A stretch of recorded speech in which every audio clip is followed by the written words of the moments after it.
అబ్దుల్ కలాం గారు 5వ తరగతి చదువుతున్న అబ్దుల్ కలాం గారు ఆ క్షణమే ఫిక్స్ అయ్యారు, ఇక మీద ఎవరి దగ్గర నుంచి గిఫ్ట్ స్వీకరించొద్దని. అందుకే కదండి మహానుభావుడు మన భారతదేశ 11వ ప్రెసిడెంట్ అయ్యారు. జీవితంలో మీరు చూడండి, ఎక్కడైనా చూడండి, ఈ నెవర్ యాక్సెప్టెడ్ గిఫ్ట్స్ అసలు బహుమతి ఎక్కడ కూడా అబ్దుల్ కలాం గారి జీవితంలో ఎక్కడ స్వీకరించలేదు. కారణం వాళ్ళ చిన్న ఉన్నప్పుడు వాళ్ళ నాన్నగారు నేర్పించినటువంటి ఒకే ఒక పాఠం, ఎంత వినయం. చూడండి, చిన్న ఉన్నప్పుడు అలా కొట్టడం వల్ల ఎంత వినయంగా బతికాడు. అదే నేను చెప్తున్నాను. ఆ రోజున అబ్దుల్ కలాం గారు, నాన్నగారు మీరు నన్ను కొట్టారు, నేను నీతో మాట్లాడాను, నాన్నగారు మీరు నన్ను కొట్టారు, నేను నీ దగ్గరికి రాను అని అనలే.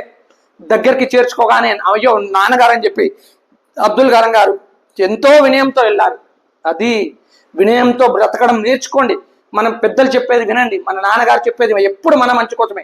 ఆ క్షణం నుంచి ప్రెసిడెంట్గా రిటైర్ అయిపోయేంత వరకు ఆయన జీవిత కాలంలో ఎప్పుడు కూడా గిఫ్ట్స్ స్వీకరించలేదు. దానికి కారణం వాళ్ళ నాన్నగారు.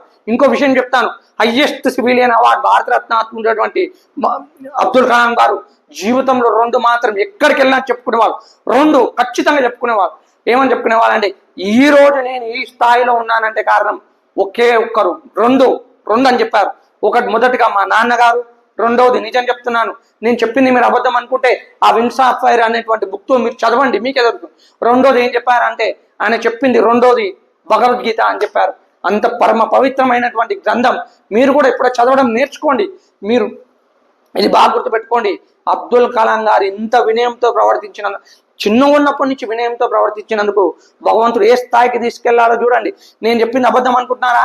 శివానంద స్వామి, నన్ను చెప్తున్నాను, సనాతన ధర్మాన్ని నమ్ముకున్నటువంటి శివానంద స్వామి చెప్పిన మాటలు అది తర్వాత కాలంలో అబ్దుల్ కలాం గారి జీవితంలో మనకి నిజమైంది. సో మీరు గుర్తుపెట్టుకోండి, వింగ్స్ ఆఫ్ ఫైర్ ని మీరు చిట్ట చివరిగా నేను చెప్పేది ఏంటంటే, అబ్దుల్ కలాం గారి జీవితాన్ని మీరు చదవడం నేర్చుకోండి.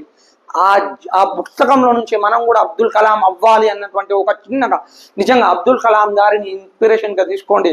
మనం అబ్దుల్ కలాం గారు అంత కాకపోయినా జీవితంలో మన చుట్టూ ఉన్న సొసైటీలో ఓ 4 మనం గుర్తించేలా ప్రయత్నం చేద్దాం. అలా మనం ఎప్పటికీ మళ్ళీ గుర్తుపెట్టుకోండి, ఇది మన జీవితంలో ఒక పాఠం. మనం అబ్దుల్ కలాం గారి జీవిత చరిత్ర నుంచి మనం ఈరోజు నేర్చుకోవడం జరిగింది. నమస్తే, జై హింద్.